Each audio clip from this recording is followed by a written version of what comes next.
barco fenicio hundido, presuntamente, en las profundidades de la ría de Huelva. Y para guiarnos en este camino está con nosotros Jorge Cotallo, de Arqueo Huelva. Jorge, buenas tardes. ¿Qué tal, Pilar? Buenas tardes. Bueno, tenemos que contextualizar. ¿Vienes acompañado? Vengo acompañado de dos dioses maravillosos que llevan un tiempo en el Museo de Huelva y tenemos estas réplicas para ilustrar un poquito de dónde puede ser que venga esa historia del barco fenicio. Dioses que nos van a servir para contextualizar precisamente, ¿no?, ese supuesto barco hundido, ese supuesto hallazgo de un barco hundido. Hay varias teorías, ¿no? Hay varias teorías sobre respecto al barco. Hay una de ellas, ¿no?, que probablemente todo el mundo conozca, cuando aparece en 1923, que se cumplen 100 años, el depósito de armas de la ría de Huelva. Hay algunas teorías que dicen que puede ser un barco hundido también, o hay otras teorías que podría ser un lugar donde se arrojaban al mar esas ofrendas, ¿no? En este caso, las espadas y los puñales de bronce. Pero aquí tenemos a Nat, que es la de allí, y a Resef, que es que es mi historia favorita quizás de la arqueología de Huelva. Había un señor de Punta Umbría, que se llamaba Pedro García, que cuenta la historia que él se iba siempre a pescar. Él era un pescador de Corvina y siempre cogía su barquito, el Trinito, que tenemos también una foto por ahí, creo, para recordarlo.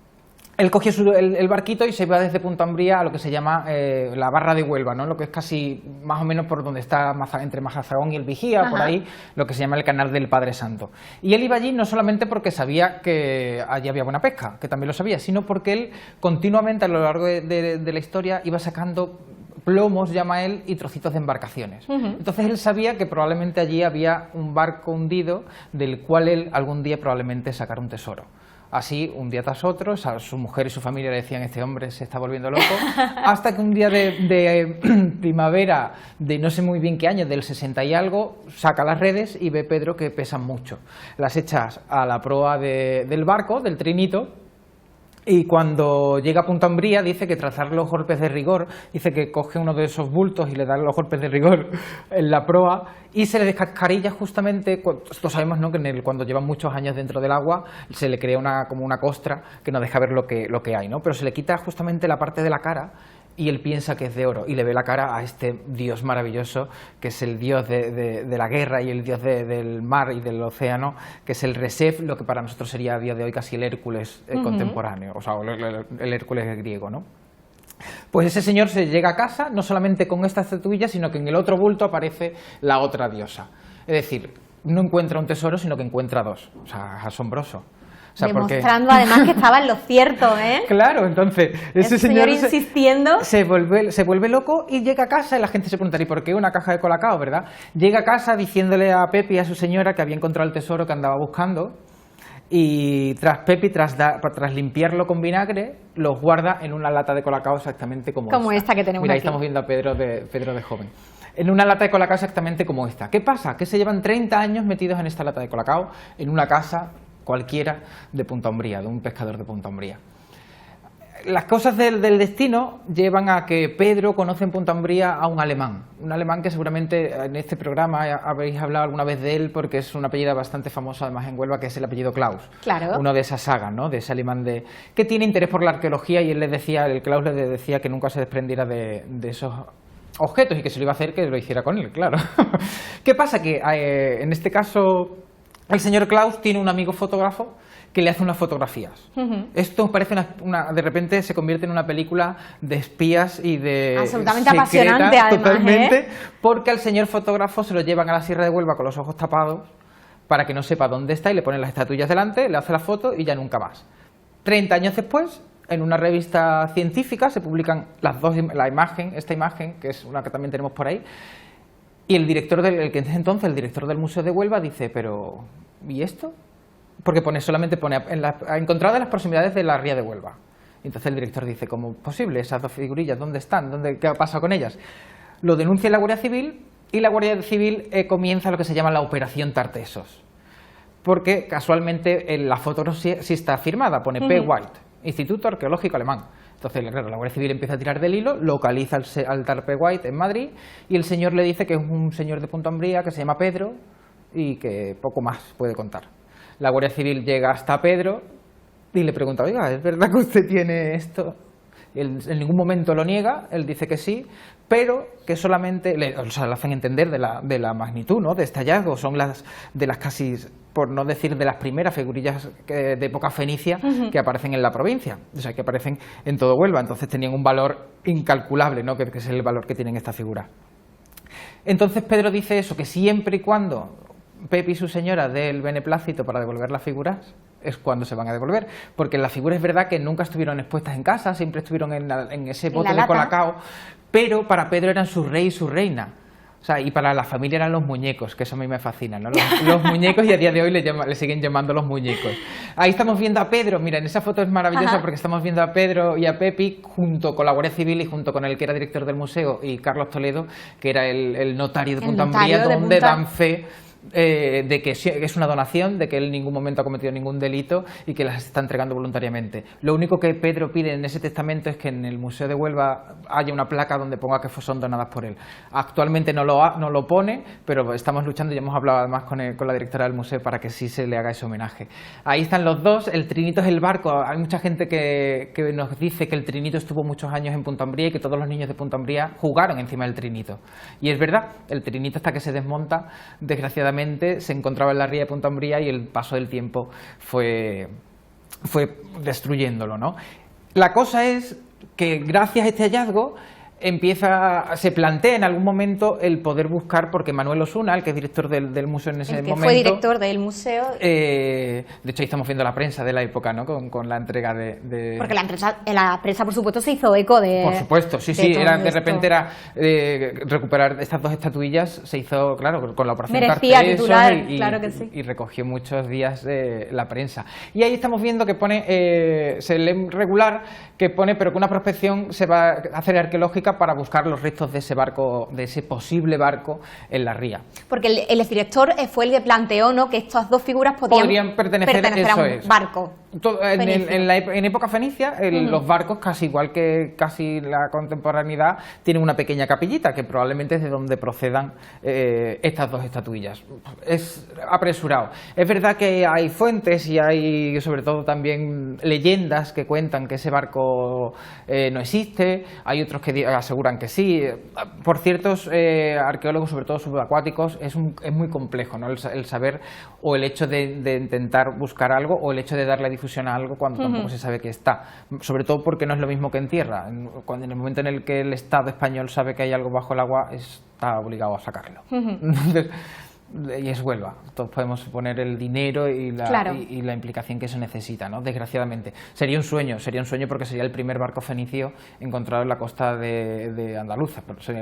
Y seguramente, y es lo que dicen algunas fuentes, se encuentre en ese cantil de la ría esperando tiempos mejores. Esa intervención arqueológica nunca llegó. Ahí, como se dice, se hizo una prospección, que lo hizo el Centro Andaluz Subacuático, el CAS, pero no dio resultados, aparentemente, porque es verdad que tanto en la Junta de Andalucía no consta un expediente como que aquel barco se encontrara. Es verdad que la ría sigue arrojando multitud de tesoros. Hay un brazo, por ejemplo, que sería como este brazo, como por aquí, más o menos, pero de este tamaño. Wow. Con lo cual sería una estatuilla parecida, muy similar a esta, pero de 1,50 metros. De otras dimensiones, hablamos de otras dimensiones, 1 metro y pico, claro. Que imaginémonos cómo puede ser. De hecho, si vamos al museo, hay una réplica justamente cuando estamos entrando en la puerta, pues de ese tamaño más o menos sería ese brazo que aparece, que actualmente está en una colección privada, ¿no?, pero que hemos podido disfrutar de él. La ría, como bien siempre digo, es algo así como el bolsillo de Doraemon, Pilar. Entonces, de ahí puede salir miles de cosas que no tenemos ni idea. Darnos cuenta, también nos tenemos que dar cuenta que, por ejemplo, desde el año 1930, que aparece el casco, en un dragado, hasta 1994, no tenemos constancia de qué pasó.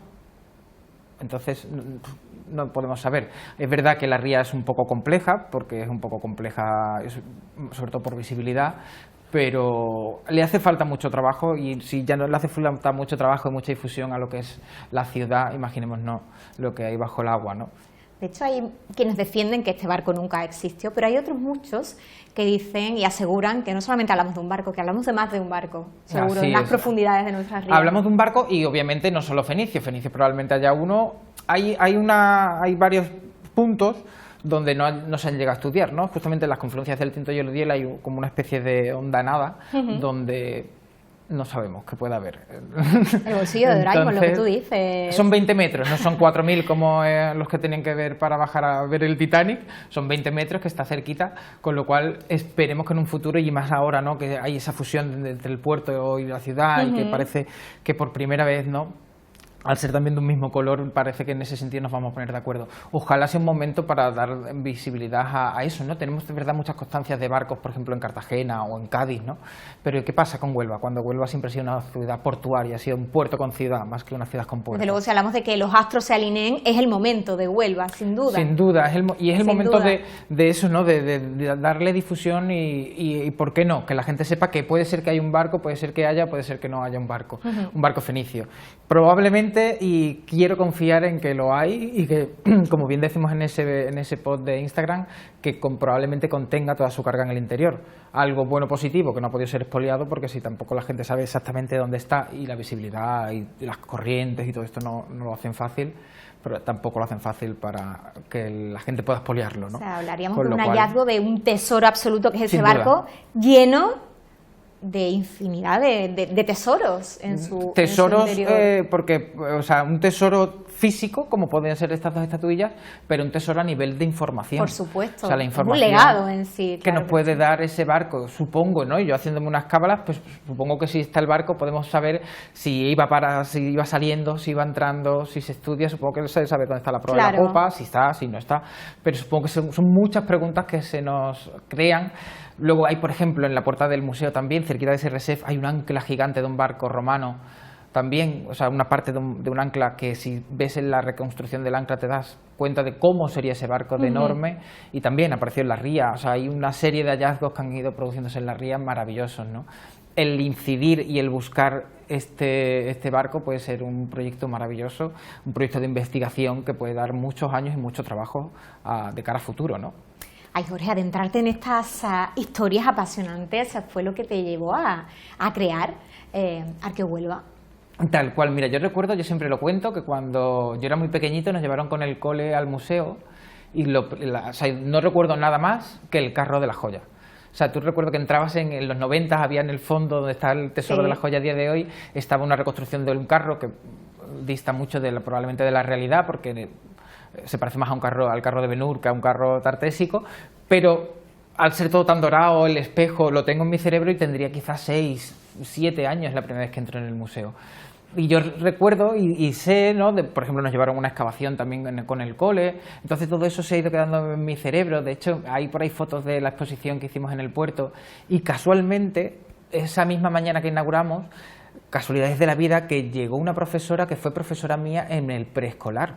Y yo no lo sabía. Me dice, Jorge, pues ya en preescolar, porque hablando con ella dimos a que era profesora mía, me dice, pues que sepas, que de hecho me lo mandó, ya en preescolar hicimos un cuadernillo, y donde sale precisamente este resef, donde sale el carrozomorfo de la joya, que es nuestro, o sea, o el bocín de la joya, que es nuestro logo. O sea, yo decía, claro, todo tiene que venir por algo. Claro. Y el por qué yo sé que esto existe y mi vecina no. Desde esa necesidad del comunicarlo y el contarlo, y que la gente pudiera disfrutar plena y libremente de su patrimonio, nace Arqueohuelva hace 4 años ya. Así que encantados. ¿Y qué fue antes, Jorge, el huevo o la gallina? Es decir, ¿Arqueohuelva te lleva a descubrir este tipo de historias, o son este tipo de historias las que te llevan a crear algo como Arqueohuelva? Pues primero fue el conocer las historias, pero como vuelvo a repetir, como Huelva es increíble. O sea, no nos podemos imaginar no solamente el valor arqueológico, ¿no? Si yo te pones a tirar de un hilo, o sea, yo hay días que me vuelvo loco porque acabo aquí buscando una cosa y acabo en otra cosa que no tiene nada que ver, porque, por ejemplo, el otro día, el caso más absurdo, estaba viendo un documental que no tiene nada que ver con un asesino en serie. Un asesino en serie que en Estados Unidos mata a 200 personas, ¿vale? Pues en la historia de este asesino en serie cuenta que se hace en la Memorial Columbus, la War Memorial Columbus. Y digo, uy, Colón en Estados Unidos, pues probablemente hablarán, o sea, una exposición probablemente tuvo que estar Huelva representada, efectivamente. Huelva no solamente estaba representada, sino que se creó y existió en Chicago un monasterio de la Rábida. O sea, la réplica exacta del monasterio de la Rábida en Chicago. Y yo dije, ¿ves? Una cosa que no tiene nada que ver me lleva a descubrir otra completamente con mi día a día, ¿no? Que es como con el difundir este patrimonio. Hicimos de repente en Instagram un ¿sabías qué? con algunos datos, ¿no? Y casualmente a día de hoy, y queremos hacerle además también llegar algún detallito, sigue existiendo donde existió esa exposición, luego fue hospital y a día de hoy sigue siendo hospital de niños para niños que no tienen muchos recursos, ¿no? Y se sigue llamando La Rábida en honor a aquello que hubo allí. O sea, la conexión con Chicago de repente pues es maravillosa. O el caso es tan simple, ¿no? También, como te decía fuera de cámara, estamos averiguando y estamos indagando en la Huelva pues, desde el siglo XV hasta antes de la llegada de los ingleses, ¿no? Esa ilustre villa de Huelva, ¿no? Que también Díaz Hierro tanto menciona. Pues justamente quizá esas piedras que aparecen, ese suelo que aparece en la Plaza de la Merced, que está apareciendo estos días, puedan pertenecer a todo ese suelo de esa villa de Huelva, ¿no? Sabemos que hasta entonces las calles, de hecho si vemos una foto antigua de la Plaza de la Merced es de arena, o sea, es la arena del Cabezo hecha suelo, pero es en 1616, concretamente además el 17 de agosto de 1616, cuando en una junta del ayuntamiento se decide empedrar las calles. Y se hacen pues con las piedritas que tenemos, ¿no? Pues los cantos rodados de las cimas de los Cabezos y unas piedras grandes que son también las que se ven casualmente en ese suelo, que probablemente procedan del desmonte pues del castillo del Cabezo de San Pedro o de lo que se llamó la Piedra del Moro, que es un peña o la Piedra del Moro, que hay unas leyendas en torno a un musulmán que se subía a ver el cielo y a predecir el futuro también y el tiempo desde esa peña del Moro que existía en lo que sería el Cabezo de San Pedro, ¿no? Una cosa te lleva a la otra. ¿Cuáles son, Jorge? Tú que lo vives tan de cerca y además con esa pasión que yo creo que nos contagia a todos, a quienes estamos aquí en Plató y a ustedes que están desde casa, estoy convencida. ¿Cuáles dirías que son esas potencialidades que cierra la capital que todavía están por explotar? El legado tartésico, sin duda. O sea, Huelva como el epicentro, no queremos, o sea, y tampoco pecar de decir capital, como entender una capital como puede serlo hoy, pero sí como epicentro de ese mundo, de esa cultura tartésica, es sin duda la ciudad de Huelva. O sea, lo que nadie se puede imaginar es que Huelva en época tartésica es el mismo tamaño que ya en el siglo XIX casi. O sea, Huelva en época tartésica llega desde el Cabezo de San Pedro hasta casi la Casa Colón donde nos encontramos. O sea, una ciudad increíblemente enorme. Estamos hablando que son casi entre 20 y 25 hectáreas, cuando Cádiz, por ejemplo, en esa misma época tenía 5. O sea, la magnitud del puerto en esa época, ¿no? Y vuelvo a reiterarme que era un puerto con ciudad, y la magnitud, y lo atestiguan no solamente los restos arqueológicos que día a día siguen encontrando, sino todos esos que se han encontrado y algunos están y otros no están. Desgraciadamente, Hacienda va a ser un primer paso para conocer esa Huelva tartésica in situ, y digo, desgraciadamente no tenemos en la ciudad más antigua de Occidente unos vestigios que lo atestiguen, ¿no? Se nos llena la boca y tenemos colegios, tenemos institutos, tenemos barrios, tenemos autoescuelas, hoteles con tartesos, pero realmente no hay nada de tarteso físico que ver, a no ser que vayas al museo y veas estas piezas o el enorme ajuar de la tumba 17 de la Joya, ¿no? Hay un largo camino por delante para poner en valor. Y yo te decía antes fuera de cámara también, Jorge, que Arqueohuelva no es solamente una plataforma para poner en valor el patrimonio, sino también funciona como un potentísimo divulgador, porque hay mucha gente que todo esto lo desconoce. Y es un poco la idea, porque desgraciadamente en la cadena, y siempre lo digo, en la cadena en Huelva es lo que ha faltado. Hacen los profesionales, los arqueólogos o los historiadores hacen un trabajo, pero se queda en un círculo muy concreto, ¿no? O muy selecto, por así decirlo, pero no se comunica, no se difunde, no hay pocos programas de repente donde se pueda invitar, en este caso a mí, para dar esta difusión, ¿no? A lo largo de la historia no ha existido este tipo de cosas, ¿no? Vuelvo a repetir, o Diego López hace su trabajo maravilloso, que me engancho todos los días a ver las fotos antiguas de Huelva, que no puedo soportarlo, ¿no? Pero decir, por Dios, ¿qué hemos hecho con nuestra ciudad, no? Pero es verdad que esta forma de comunicarlo mucho más cercana y mucho más directa es lo que siempre ha fallado en la cadena, ¿no? Yo creo. O sea, obviamente los profesionales de la universidad hacen su trabajo y hacen sus conferencias y tal, pero no llega a un público que creo que es el que tiene que llegar. A las capas de la ciudadanía. Claro, o yo digo cosas muy lógicas por hecho y hay gente que no tiene ni idea, ¿no? Claro. Que no lo sabe, y es precisamente por eso, porque no es porque no tenga interés, a lo mejor es que el interés tampoco se lo has creado, claro. Y en ese sentido, Jorge, ¿cuál sería el principal reto que se marca Arqueohuelva futuro próximo? El futuro próximo, sobre todo Nos gusta mucho el que la gente pueda tocar, por ejemplo, las piezas y el comunicarlo en ese sentido, ¿no? Nos hacía... Aquí, como me ves, tanto yo como parte de nuestro equipo somos así de ilustrativos. Nos gusta que la gente lo entienda y está muy bien el Imagen en Huelva, ¿no? Que tenemos que hacer un ejercicio bastante interesante de imaginarnos las cosas como eran, ¿no? Entonces, el objetivo de Huelva es que la gente de la calle pueda conocer y disfrutar de Huelva como lo hacemos nosotros. O sea, yo voy por Huelva y casi que me puedo ir dando saltos en el tiempo y decir ¿qué ciudad quiero ver? O sea, y mi cerebro ya dice, venga, la del siglo XVI, cuando llega Manuel Alonso Pérez de Guzmán, el conde de Niebla, que esa historia es fascinante de cómo un señor deja la corte, que lo tiene todo, deja la corte en 1600 y pico y se viene a Huelva a vivir en esta villa, que donde tampoco hay grandes cosas, pero se vive en paz y en armonía y con la ría a 2 pasos, ¿no? Entonces ese señor con su señora en 1600 y pico decide venirse a Huelva, restaurar el castillo de San Pedro y ponerse a vivir ahí hasta que se hace duque de Medina Sidonia y se va a Sanlúcar. Pero todo ese trasiego es increíble y que no conocemos, ¿eh? Pasamos por la calle Palacios y decimos, calle Palacio, ¿por qué será calle Palacio? Y ya tenemos que hacer el esfuerzo, ¿no?, de contar también y el esfuerzo de entender que donde está hoy lo que es un restaurante de comida italiana era el palacio del nieto del Manuel Alonso Pérez de Guzmán, del primer duque de Medina Sidonia que vive en Huelva. Jorge, larga vida a Arqueo Huelva, es fascinante, yo creo que ha enganchado a todos los que nos siguen desde casa. ¿Cómo cuentas la historia patrimonial de esta ciudad? ¿Cómo nos inyectas el gusanillo de querer saber todo lo que tenemos que saber todavía, que ha quedado mucho oculto aún? Así que yo te invito a seguir fomentando esas ganas de saber el patrimonio de nuestra ciudad y que venga siempre a Huelva Televisión a compartir historias como esta. He venido varias veces y es un placer porque esto es un proyecto por y para Huelva, sin duda, y qué mejor voz que esta, ¿no? Pues volvemos a vernos, ojalá, sin duda, un placer compartir este ratito.